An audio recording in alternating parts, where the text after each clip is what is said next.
Tina, City.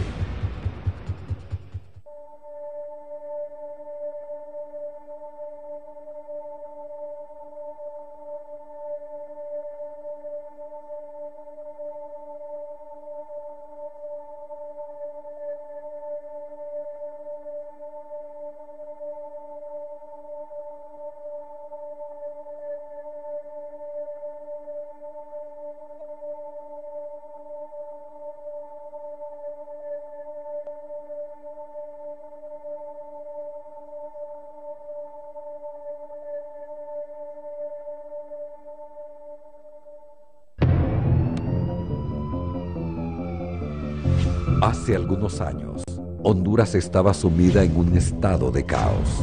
Se libraba una dura guerra contra el narcotráfico. Las autoridades combatían como podían las olas de violencia que asolaban el país. En esa época, surgió uno de los más grandes narcotraficantes de Honduras, un hombre que se convirtió en el dueño de las rutas del mar. Carlos Arnaldo Lobo, más conocido como el Negro Lobo, pescador de profesión. Pero, ¿cómo un humilde pescador llegó a convertirse en uno de los más grandes traficantes de drogas? Un hombre astuto, violento y frío, que vestía siempre humilde. El mismo hombre que se convirtió en el principal transportista de droga de Colombia a Centroamérica. ¿Cómo este hombre llegó a gobernar las costas de Honduras? ¿Cómo terminó siendo atrapado, solo y en sandalias? ¿Y cómo se convirtió en el primer criminal extraditado del país? Esta es la historia de El Negro Lobo.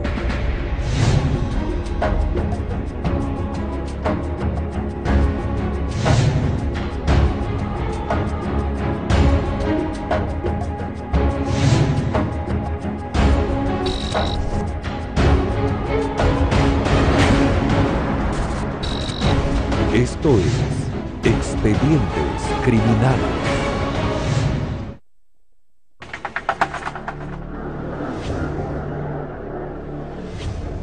En los años 90, las rutas del narcotráfico cambiaron.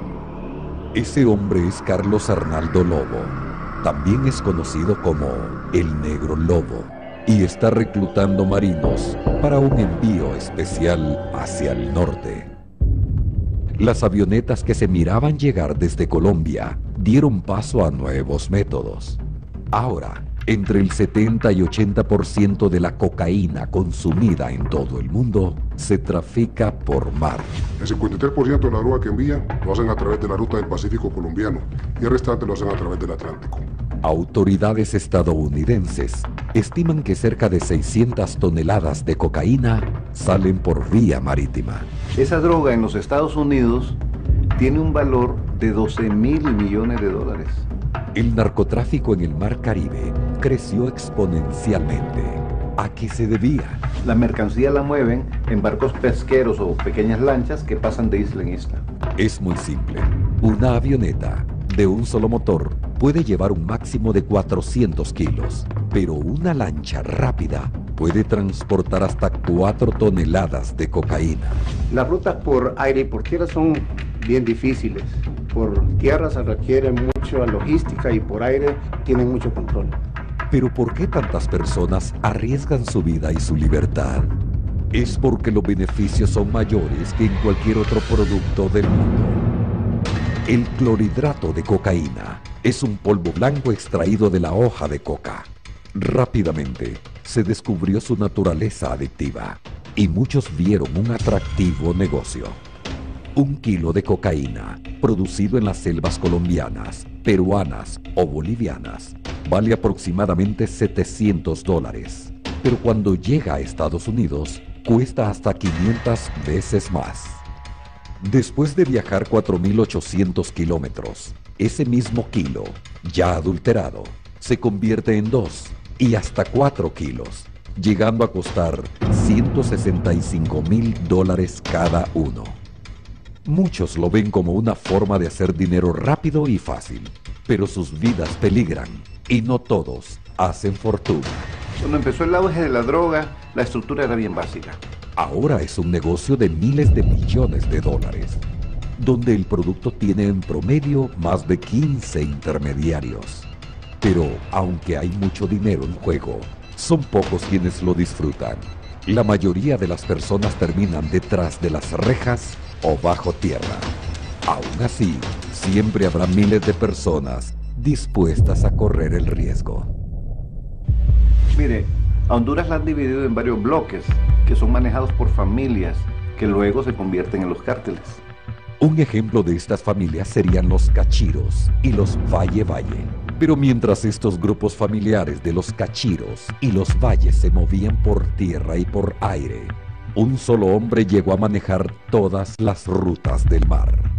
Ese hombre era Carlos Arnaldo Lobo, un hombre misterioso, callado y de orígenes muy humildes. El mar siempre fue su forma de ganarse la vida. Y en esta historia, conocer el mar fue fundamental. Mire, los narcotraficantes prefieren mover la droga por mar porque en primer lugar no hay aduanas. Y sobre todo, en una pequeña embarcación usted puede mover enormes cantidades de droga. Carlos Lobo creció como pescador en Esparta, Atlántida. Su lancha fue su instrumento para ganarse la vida. Pero como todos saben, ganarse la vida en el mar no es fácil. Los pescadores pasan mucho tiempo alejados de sus familias, aguantando sol, lluvia y en muchas ocasiones hambre. Carlos rápidamente aprendió lo dura que es la vida. Ganaba apenas lo necesario para sobrevivir. Una adolescencia muy precaria lo llevó a vivir de las lanchas. En algún punto se dio cuenta de que si quería ser alguien en la vida, debía dejar atrás Esparta. Aunque solo completó la primaria, él sabía que su futuro estaba lejos y por eso probó suerte en Roatán. En Roatán, Carlos trabajó en una empresa camaronera y después en un buque como capitán. No le fue mal, pero aún así Carlos Lobo quería más. Al parecer, lo consiguió. Según nuestros reportes de inteligencia, supimos que el Negro Lobo, después de 14 años de trabajo, se convirtió en una persona con muchísimo dinero. ¿Cómo hizo para reunir su fortuna? Carlos empezó a trabajar en una nueva embarcación, una que pertenecía a Francisco Javier Zelaya, alguien vinculado al narcotráfico desde hace mucho tiempo. Se le presentó la oportunidad de hacer mucho dinero en poco tiempo, haciendo lo que mejor sabía hacer: pilotear lanchas. Sin dudarlo, Carlos aceptó. Había entrado oficialmente al mundo criminal. En el 2002 es cuando oficialmente inicia su vida delictiva, coordinando transporte de droga en alta mar que venía desde Colombia. Poco a poco llegó a tener sus propias lanchas y así fue creciendo. Un par de años después adquirió 2 buques, el Capitán Maverick y el Miss Siloe. El Negro Lobo hizo tanto dinero que terminó comprándose la misma empresa para la que trabajaba. Lobo ofrecía varios servicios. Uno de ellos era abastecer de combustible a lanchas provenientes de Colombia, Panamá y Costa Rica. Otro de sus servicios consistía en recoger los paquetes que eran arrojados al mar por las avionetas, llevarlos a tierra y almacenarlos para su distribución. Con inteligencia y coraje, el Negro Lobo comenzó a abrirse camino en el mundo del crimen. Cargamentos provenientes de Colombia y Venezuela requieren sus servicios. Su fama crece en el mundo criminal. ¿Pero qué pasaba si una lancha era avistada? Los lancheros colocaban un GPS que ayudaba a los recuperadores a localizar la droga después de ser tirada. Después, los paquetes llegaban a la costa donde muchos pobladores recogían la mercancía. Y así fue como surgieron muchas historias en la costa de personas que de la noche a la mañana tenían lujo, casas, carros, y no se explican cómo. Pero tarde o temprano, los dueños de la mercancía reclamaban lo que es de ellos y se las cobraban con los pobladores. Después, llevaban la cocaína a tierra y la almacenaban para su posterior distribución. Pero el Negro Lobo no pasó desapercibido por las autoridades. Muchas veces estuvieron cerca de atraparlo. Aunque fue perseguido y amenazado en alta mar, siempre consiguió escapar. Más veces de las que las autoridades les gustaría admitir. Lobo cuenta con la inmensidad del mar y lanchas con poderosos motores. Al Negro Lobo se le consideraba el rey del mar. El Negro Lobo te hace saber a la primera que no admite errores. Además de ser un gran lanchero, Carlos Lobo tenía otras cualidades que le permitieron avanzar en el mundo del narcotráfico. El Negro Lobo era traicionero. Todo el que lo conocía sabía que no era alguien de fiar. Podía traicionar a sus más cercanos socios sin pestañear. Si desconfiaba de alguien, probablemente era la última vez que lo veían con vida. No le gustaba dejar ningún cabo suelto.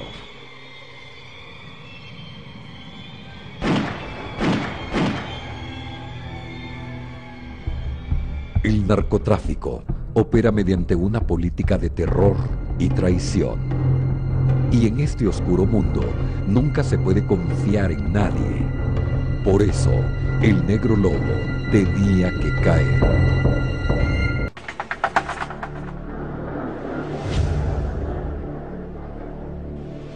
Una vez que Carlos se adentró de lleno en el mundo del narcotráfico, su ascenso fue meteórico. Para ese entonces, Honduras se había convertido en el principal punto de acceso de drogas, desde Venezuela y Colombia hacia los Estados Unidos. Las lanchas y las avionetas necesitaban detenerse en el Caribe hondureño, ya que esta es una zona tan amplia y es desolada y hay poca vigilancia. Como parte de sus planes de expansión, Lobo decidió operar en tierra, entre las ciudades de San Pedro Sula, La Ceiba y Colón. Dejó de transportar drogas personalmente. Él ahora tenía otras funciones. Él coordinaba, se dedicaba a coordinar en alta mar el transporte de droga que venía desde Colombia, Panamá, Costa Rica, hasta Honduras, Guatemala y México. Su imperio siguió creciendo y también crecieron muchos otros grupos criminales. Él trabajaba para los cárteles más grandes. Repartía droga para los Valle Valle, para los cachiros y hasta tuvo que ver con el cártel de Sinaloa.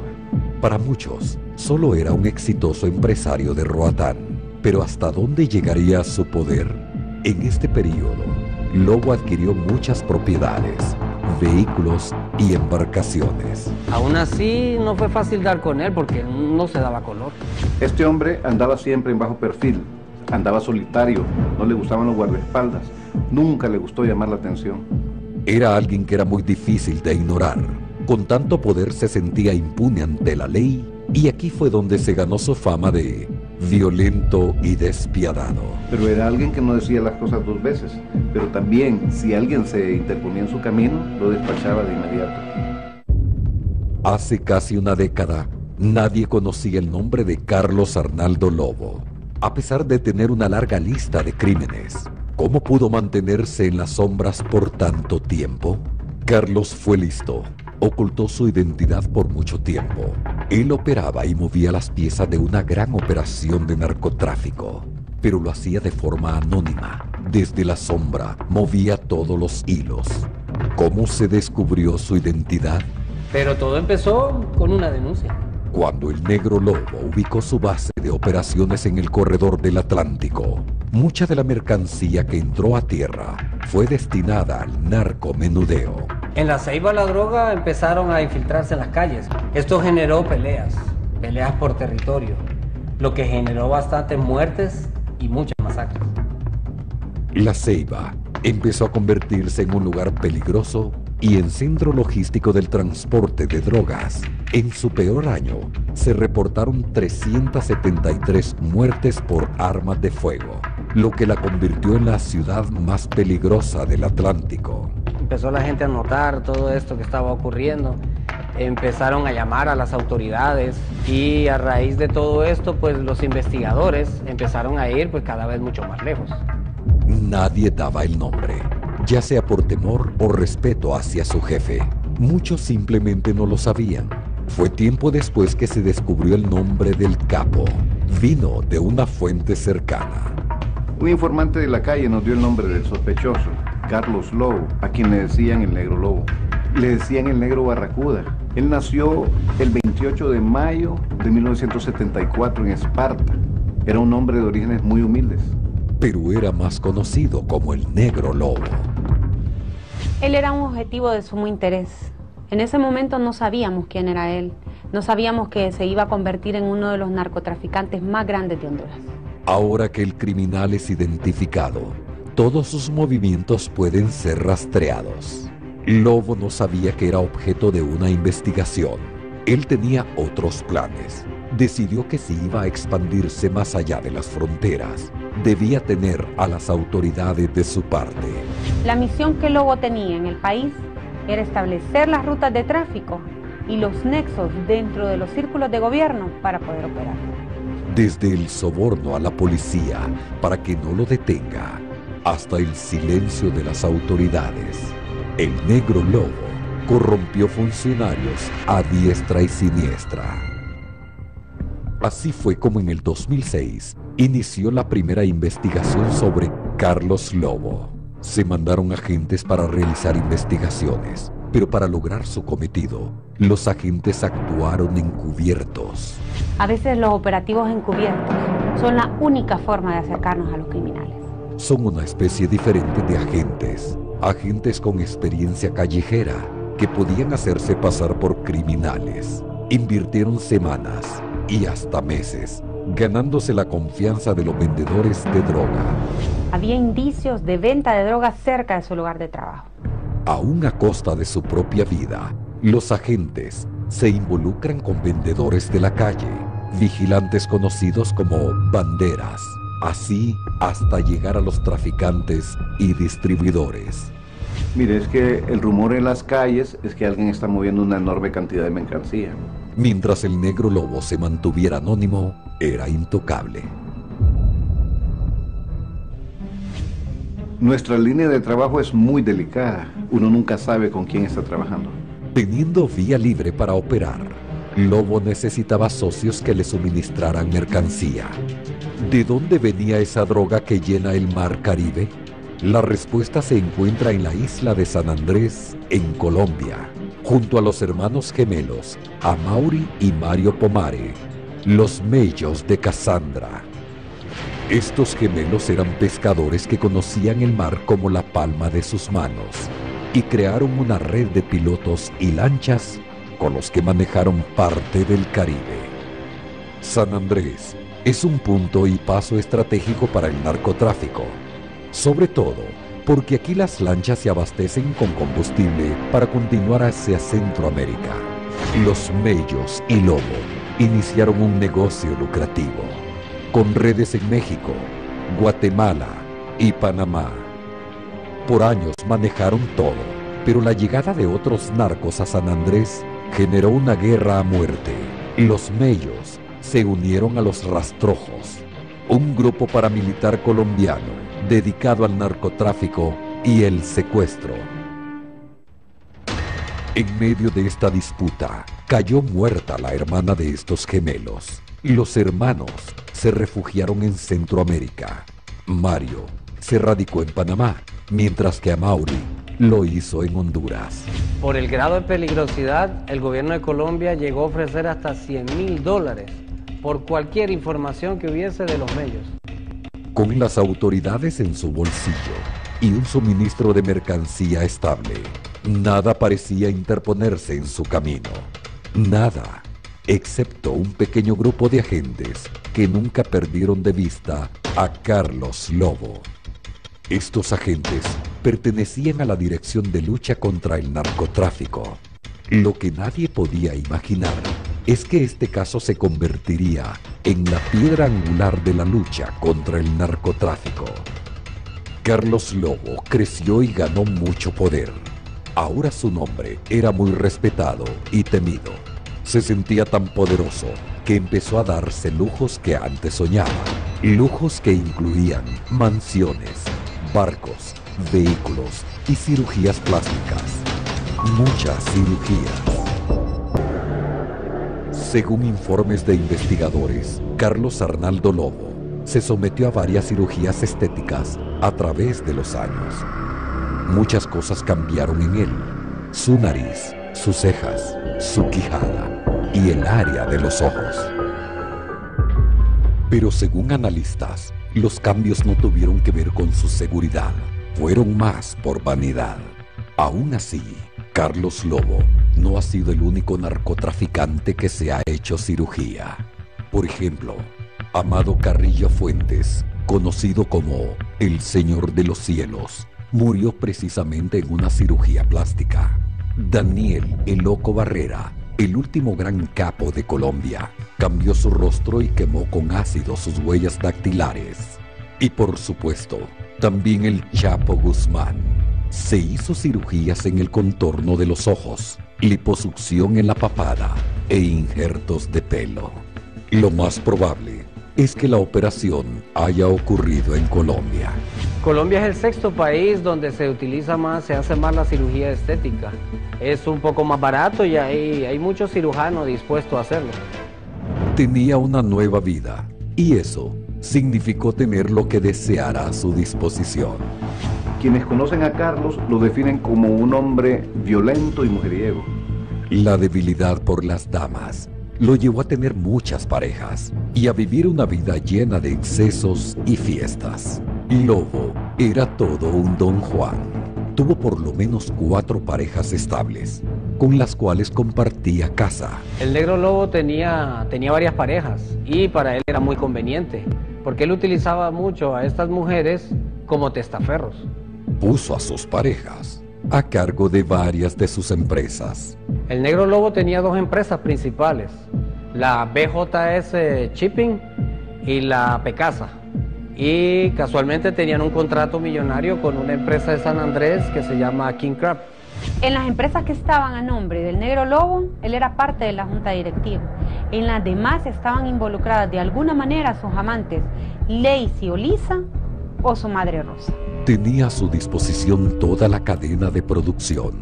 Además, las embarcaciones servían como transporte de toneladas de droga. Los paquetes de camarones son la forma perfecta de camuflar la droga, porque son difíciles de detectar por los caninos. Así, era muy sencillo mover toneladas de drogas mensualmente hasta Miami o México sin ser detectados. Carlos era dueño de muchas cosas, pero pocas estaban a su nombre. No era normal que alguien que se ha desarrollado como marinero llegara a tener propiedades millonarias. Una fortuna que creció y se extendió a sus familiares. Una fortuna tan grande que levantó las sospechas de las autoridades. Después de hacer nuestras investigaciones, decidimos citar al señor Lobo para que diera sus declaraciones. Había muchas dudas que despejar.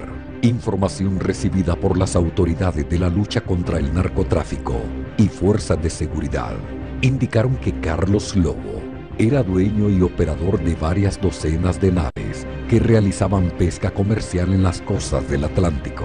Se le citó para que despejara las dudas acerca de su inmensa riqueza.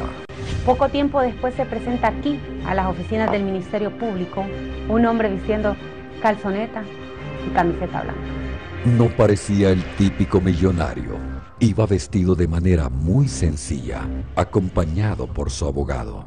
La declaración duró más de 4 horas. La Fiscalía presenta varias pruebas que confirman que Carlos Lobo poseía varias propiedades, valoradas en cientos de miles de lempiras y todas adquiridas en años recientes. Los reportes también reflejaban las ganancias constantes de 4 empresas que sostenía junto a socios y familiares. Estamos hablando de una persona muy fría, que muestra mucho autocontrol. Un tipo sin ningún sentimiento. A pesar de las serias acusaciones en su contra, el acusado estaba tranquilo. No pierde nunca la calma. Deja todo el peso de la conversación a su abogado. El abogado presentó pruebas de las ganancias, aduciendo que él solamente tenía una participación menor en la empresa, por lo cual no tenía control sobre ellas. El abogado defensor hizo lo que pudo, presentando estados financieros incorrectos y documentos de orígenes dudosos. El Negro Lobo se había convertido en un empresario, tenía ya embarcaciones pesqueras, tenía residencias de lujo, vehículos de lujo. No existía ningún registro de un préstamo bancario o algo que pudiese justificar esos montos. Su comportamiento fue muy reservado, mostrando total indiferencia durante el interrogatorio, como si no le importara. A mi pensar, en mi opinión, él se sentía intocable. Al terminar con el testimonio, se llegó al acuerdo de que se iban a presentar estados financieros actualizados y con sello de auditoría. Los fiscales estaban de acuerdo en algo. El sospechoso estaba involucrado en alguna actividad ilegal. Lo que más llamó la atención fue cuando se le preguntó sobre su relación con Javier Zelaya. Javier Zelaya fue la segunda persona que le dio trabajo en Roatán y quien se supone lo inició en el negocio del narcotráfico. Él dijo no conocerlo y que jamás había hecho negocios con él. Claro, él no es ningún tonto. Mire, eso puede ser refutado, porque hay registros fotográficos que demuestran que por lo menos hubo 3 encuentros con esta persona. Esto no solamente puso la atención sobre él, también pasó a ser una prioridad para las investigaciones de la DLCN. La gran sospecha de las autoridades era que Lobo había equipado su flota de naves para contrabandear cocaína, principalmente desde Panamá y San Andrés. El Negro Lobo es un marino experimentado, astuto y precavido. Su captura no será fácil. Por eso, desde el Congreso, se decidió que algo tenía que cambiar en la lucha contra el narcotráfico. Nuevas leyes y nuevas estrategias venían en camino. Miren, podrán decir que los criminales son muy ingeniosos, pero llegó el momento en que también nosotros nos pusimos muy creativos. Las autoridades estaban pensando realizar un golpe donde los criminales menos lo esperaban, sus bolsillos. Las leyes que venían del Congreso eran las leyes contra el delito de lavado de activos y la de privación de dominio de bienes de origen ilícito. Son mecanismos que permiten privarles sus recursos, sus casas y toda su riqueza a los narcotraficantes. Gracias a estas herramientas, Honduras legalmente es uno de los países más avanzados en el tema de lucha contra el narcotráfico y el crimen organizado. Se inició el rastreo de todos sus movimientos. La Fiscalía Especial contra el Crimen Organizado le encomendó a una nueva unidad élite de investigación que le siguiera los pasos. Día y noche, la vigilancia era continua. Pero Carlos Lobo era sumamente cuidadoso. Ese mismo año cambió de residencia varias veces, además de que redujo su participación en sus empresas. A pesar de todo, él se sentía seguro en Honduras. Él creía que no tenía nada que temer acá. Él se sentía blindado. Lo que nunca imaginó es que sería aquí donde iba a ser capturado. A pesar que Carlos Lobo se sentía intocable, las autoridades estaban a punto de enviar un mensaje al mundo. Honduras ya no es un lugar seguro para los delincuentes. Quiero ser claro. A los delincuentes se les acabó la fiesta. Por eso, las fuerzas de seguridad e instituciones encargadas de impartir justicia hicieron esfuerzos conjuntos como parte de una nueva estrategia para hacer frente al narcotráfico. Nuevas estrategias significan nuevas formas de combatir el crimen. La marea había cambiado para este lobo de mar. Ya se acerca el fin para el Negro Lobo. Carlos Arnaldo Lobo era el rey de los mares. Para el 2011 ya operaba una compleja red de narcotráfico marítimo que involucraba lanchas, barcos pesqueros con compartimientos ocultos, transportando cientos de millones de toneladas al año. Pero también las autoridades se preparaban y no descansarían hasta presentarlo a la justicia. El primer golpe fuerte vino por el mar. Un inmenso operativo se estaba preparando. Poderosos buques de guerra de Estados Unidos y 13 países de Latinoamérica navegaban el Atlántico y el Pacífico. Se llama Operación Martillo. Su misión: evitar que toneladas de droga lleguen a Centroamérica, México y Estados Unidos. Fue un ataque frontal contra el tráfico marítimo. Los resultados se vieron pronto. En las áreas marítimas centroamericanas se redujo en un 62% el tráfico de drogas desde Sudamérica hacia el mercado norteamericano. Pero los traficantes no se iban a quedar así. Ellos buscaron otros métodos. El nivel de sofisticación de estas organizaciones iba más allá de las lanchas planeadoras. En el Caribe, hasta se llegó a detectar el uso de submarinos para transportar la droga. A medida que avanza la tecnología, las técnicas que utiliza esta gente también van avanzando. Nadie quiere perder. Técnicamente, estas embarcaciones son semisumergibles, botes capaces de navegar justo por debajo del nivel del mar, lo que dificulta su detección. Adentro no hay espacio y un marinero debe resistir un encierro de 2 semanas, en lo que muchos califican como un viaje infernal. Los vapores de los desechos de la tripulación, del diésel y de la cocaína hace muy difícil comer, dormir y respirar. Todo por $75,000. Pero mientras en el mar la batalla sigue, las autoridades hondureñas se aprestan a dar un duro golpe a la organización del Negro Lobo. La lucha continúa. Se dio inicio a la Operación Alfa, un equipo conformado por la Fiscalía Especial de Privación de Dominio, Dirección de Lucha contra el Narcotráfico, Dirección Nacional de Servicios Especiales de Investigación y la Oficina Administradora de Bienes Incautados, aseguraron al Negro Lobo propiedades, vehículos y embarcaciones por un valor estimado de 300 millones. Esta Fiscalía de Privación de Dominio aseguró al menos 16 propiedades que estaban a nombre del señor Carlos Lobo. Incautaron los bienes del Negro Lobo en Roatán, San Pedro Sula, La Ceiba y Esparta. Estas intervenciones se hicieron sistemáticamente. Cuando llegamos a las propiedades, estas ya habían sido vaciadas y los abogados ya tenían listos recursos para impedir las incautaciones. Un hecho terminaría la racha de buena suerte que el Negro Lobo mantenía. Una pequeña captura que hicieron en alta mar fue la clave para arrestar a Carlos Lobo. Un operativo de rutina de la Fuerza Naval hondureña divisó una nave de comportamiento sospechoso. Esto condujo a la captura de los 4 tripulantes de la nave, todos ellos hondureños. Ese fue el primero de los hechos que provocó la caída del imperio de Carlos Lobo. Después de producido el abordaje, la Fuerza Naval descubrió aproximadamente 2.500 kilogramos de cocaína. Además, uno de los lancheros resultó ser familia de la esposa de Carlos Lobo y, según parece, se mostró resentido por ser enviado contra su voluntad en ese viaje. Este hecho fue clave para proceder a la captura de Lobo. Y él confesó, él dijo que había sido contratado por Lobo para hacer un viaje, para transportar una droga y se le iban a pagar $20,000. El 23 de agosto de 2010, el lanchero decidió cooperar y confesó que Lobo era el responsable de la cocaína hallada en la lancha.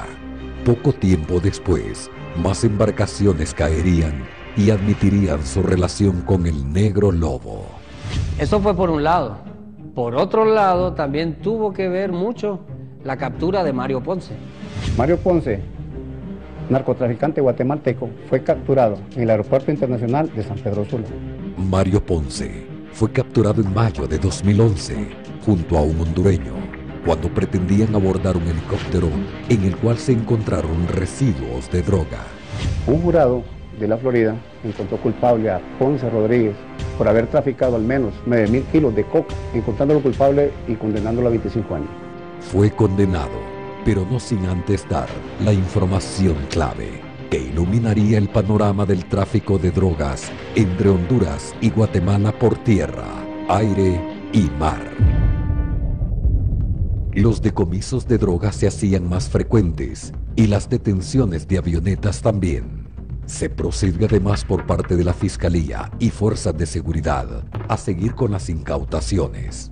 Así fue como se capturaron Los Mellos de Casandra. En los operativos de vigilancia se descubrió el paradero de los hermanos colombianos. Como parte de la Operación Alfa, se han encontrado capos hondureños con capos colombianos, entre ellos con bandas como la de los Mellos de Casandra. En el operativo participaron fiscales del Ministerio Público, Migración, miembros de la Policía Nacional y de las Fuerzas Armadas de Honduras, con la cooperación de la Policía de Colombia. Esto fue un operativo conjunto, justo cuando los Mellos celebraban su cumpleaños. Uno lo celebraba en Roatán y el otro en Panamá, y esto fue utilizado para hacer una captura simultánea. Los Mellos tenían por lo menos una década de traficar drogas hacia Centroamérica, México y Estados Unidos. Ese fue el fin de los Mellos. Ya se acercaba el fin del Negro Lobo. Su captura no sería casual. Desde hace años le seguían los pasos dentro y fuera de Honduras. Su caída estaba cada vez más cerca. El hombre que lo tuvo todo, lo perdería todo.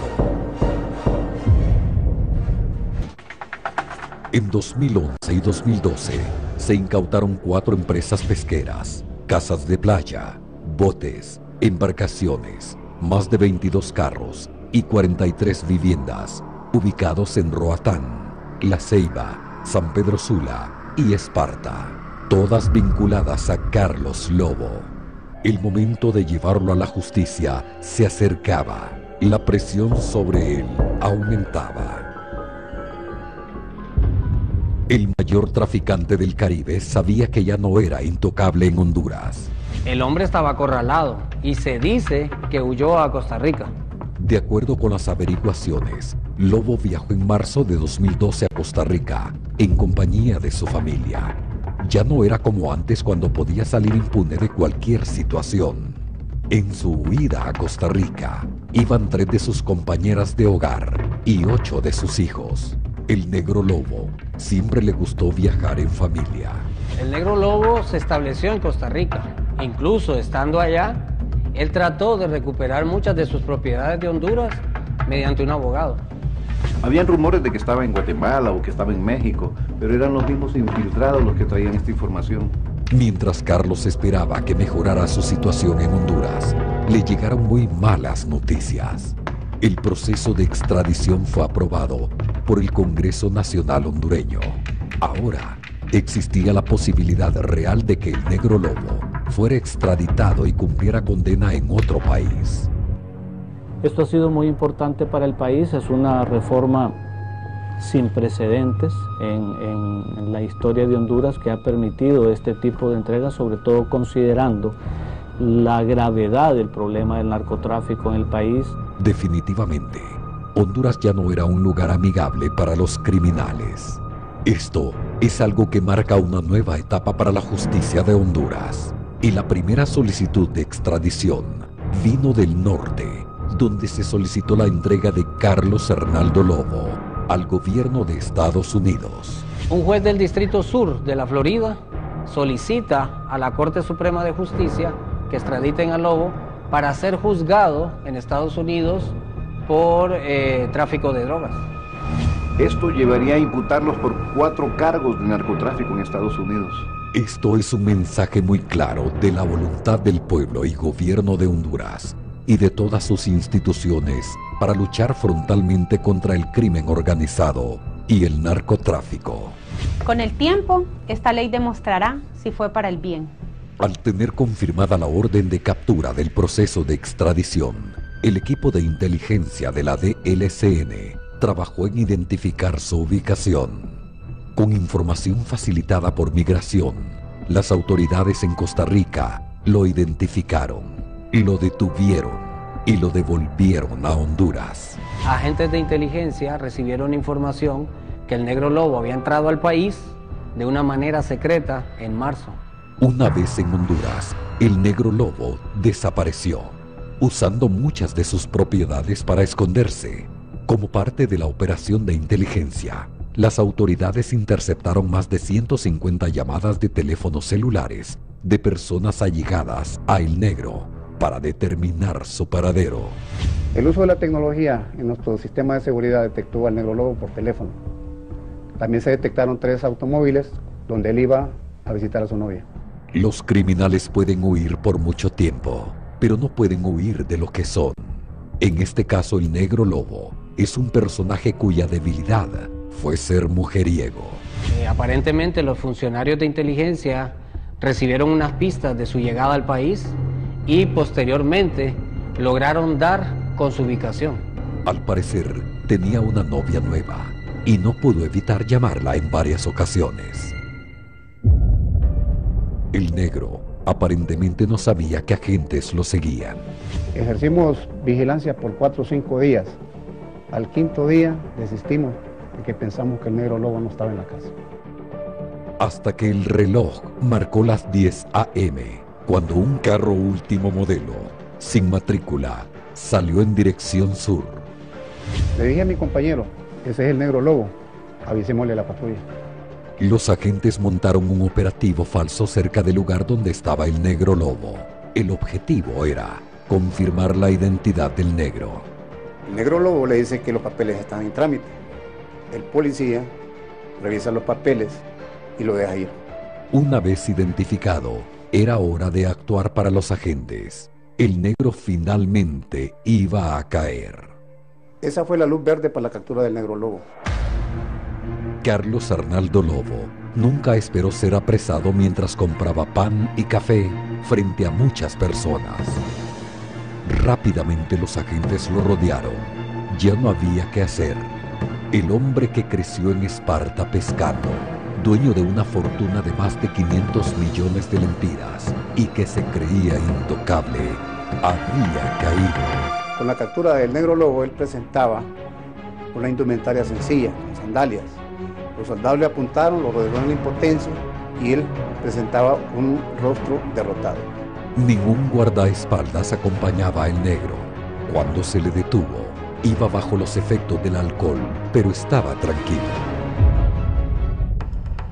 La policía llevó al Negro Lobo a una unidad militar. Cuando el Negro Lobo lo llevan a la base militar, que ya sabía que ya se iba extraditado, él estaba sudando y tembloroso. Después, los soldados transportaron a El Negro en helicóptero a otra instalación militar en Tegucigalpa. Muchos fueron los intentos por parte de la defensa de Carlos Arnaldo Lobo para evitar la extradición, pero nada resultó y las apelaciones fueron negadas. Con la captura del Negro Lobo, se hizo una inspección en la casa. La casa era de 2 pisos. Se encontraron 4 hombres y 4 mujeres, que dijeron ser de mantenimiento. Además de eso, no se encontró ni drogas ni dinero. Más de media hora duró la lectura de documentos de extradición.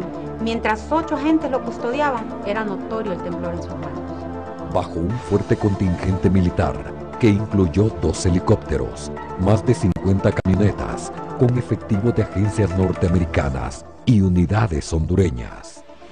El 8 de mayo del 2014 fue extraditado el Negro Lobo, a 43 días después de su detención. Asimismo, familiares cercanos a Lobo llegaron a visitarlo y al mismo tiempo a despedirse. La única que pudo ingresar fue Cándida Rosa Lobo, madre de Carlos Lobo, quien no encontraba respuestas. Esto marcó un antes y un después en la justicia hondureña. Ya no era el mismo hombre que surcaba los mares con total autoridad. Ahora tartamudeaba y temblaba. Agentes de la DEA ingresaron a la celda donde se encontraba el hondureño.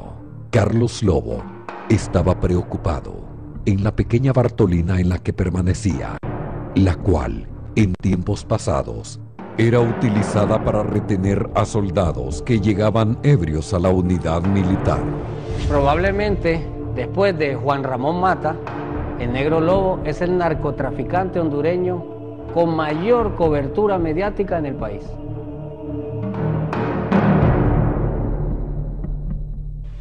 La noche de un jueves, pasados minutos de las 10, Lobo fue entregado al gobierno norteamericano para ser juzgado por delitos de narcotráfico. Y así fue como Carlos Arnaldo Lobo, dejó tierras hondureñas y se convirtió en el primer extraditado hondureño a otro estado. En diciembre de 2014, el juez Darren Gales reveló la sentencia. Carlos fue condenado a 20 años de prisión por narcotráfico. Él saldrá en libertad a los 60 años de edad.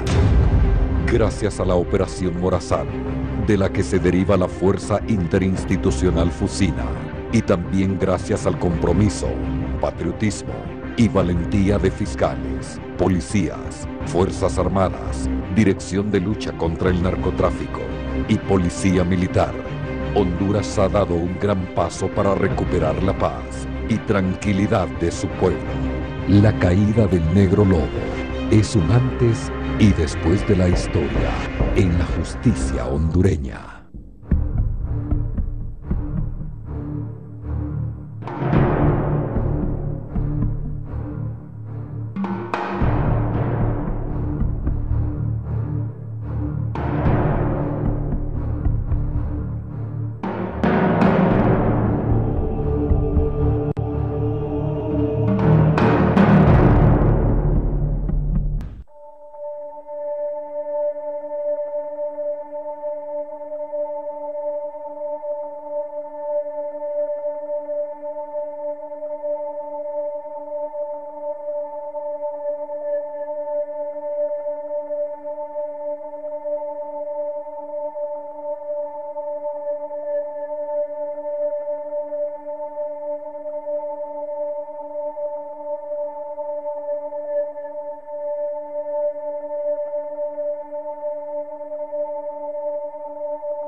Expedientes Criminales fue traído gracias a Claro.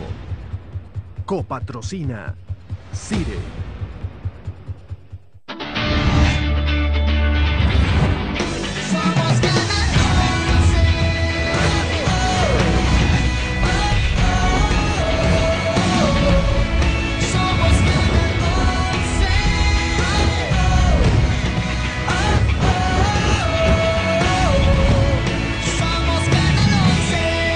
Canal 11. Vive con nosotros.